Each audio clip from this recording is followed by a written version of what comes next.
So yeah, so you have a question. Are you texting it now? Is that why everybody's on their phone? Hardy or hard. Okay, Tanya's texting her question. So as soon as it comes in, we will read it. It's so, yeah. Another round of applause for Evette and David. Another question? Carlos has a question. Carlos doesn't text. No, I'm too old for that.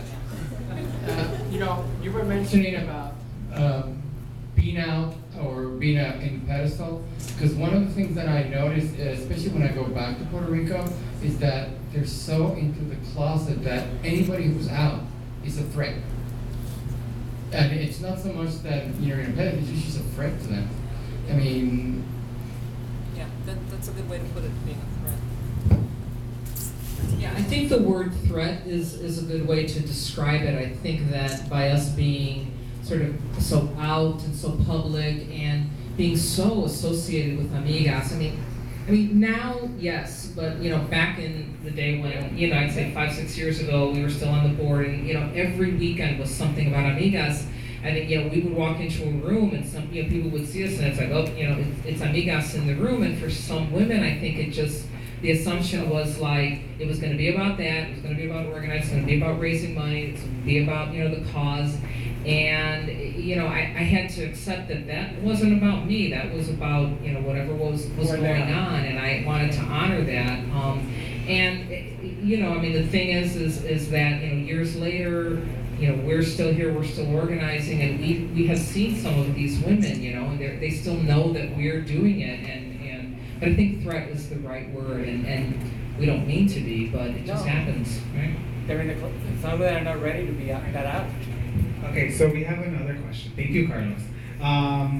What do you think Latina queers need today? Who wants to take that question?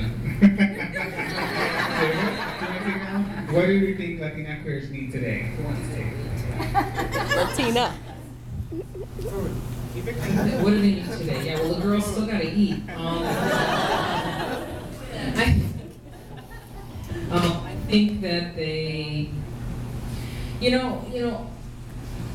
the thing that I'm so proud about the Latina queer community is that we are everywhere.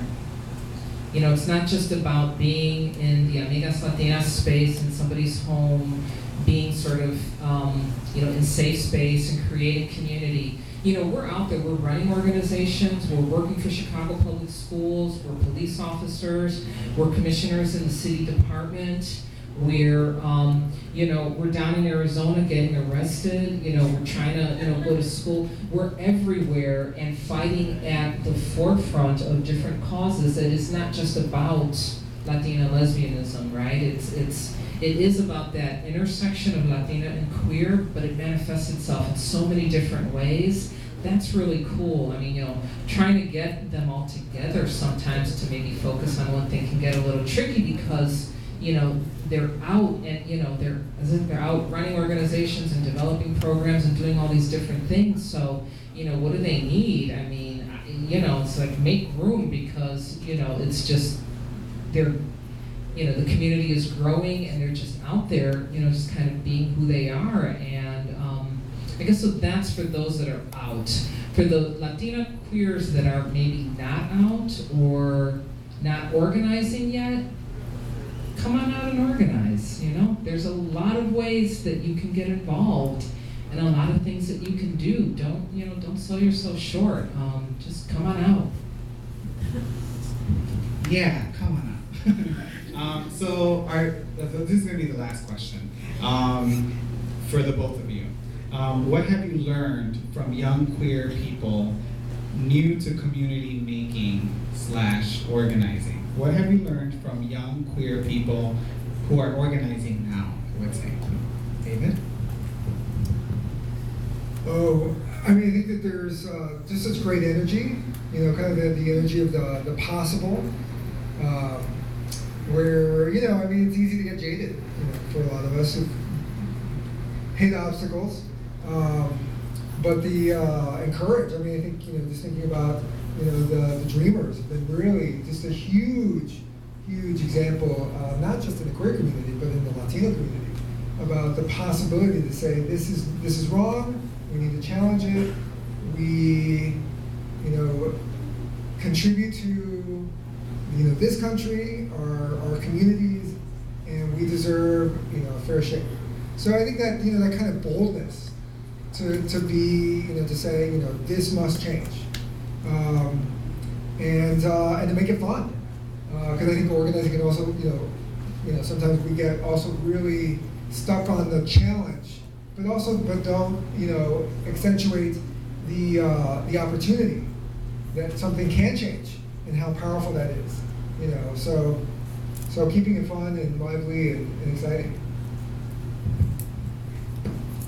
I think I've learned the fearlessness that young folks have, the hope that it gives me, and that the work that I did, and I came to this late, the work that I did was, made a difference. I was always afraid that, this torch that I was sort of creating and working with women to create, that if I put it down, would it get extinguished? And that there's no fear that that's going to happen because the work continues, and that torch is burning strong. And so the fearlessness of youth and the hope that it gives me is just amazing. Well, thank you. Thank you to David, and thank you for that. Thank you so much.